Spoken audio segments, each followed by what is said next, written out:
সংসদের সংরক্ষিত নারী আসনে জামাত ইসলামী জোটের ১৩ প্রার্থীর মনোনয়নপত্র যাচাই বাছাই শেষে ১২ জনের প্রার্থিতা বৈধ হয়েছে। স্থগিত করা হয়েছে একজনের এনসিপির প্রার্থী মনিরা শারমিনের মনোনয়ন স্থগিত করে নির্বাচন কমিশন। একই দলের নুসরাত তাবাসসুমের মনোনয়নপত্র গ্রহণ করেনি কমিশন। রাজধানীর আগারগাঁওয়ে নির্বাচন ভবনে সংরক্ষিত নারী আসনের রিটার্নিং কর্মকর্তা মোহাম্মদ মঈন উদ্দিন খান এসব তথ্য জানান।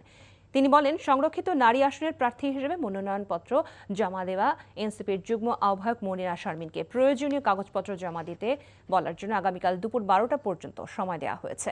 মনিরা শারমিনের মনোনয়নপত্রে তার পূর্ববর্তী পেশা হিসেবে সরকারি চাকরির উল্লেখ রয়েছে এবং তিনি তার বিবৃতিতে সরকারি বেতন কাঠামোর বিষয়ও উল্লেখ করেছেন। এ কারণে তার কাছে এ সংক্রান্ত প্রমাণপত্র চাওয়া হয়েছে।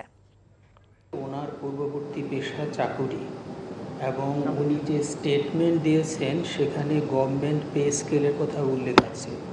সেই জন্য আমরা ওনার কাছে ওনার সপক্ষে ডকুমেন্ট চেয়েছি।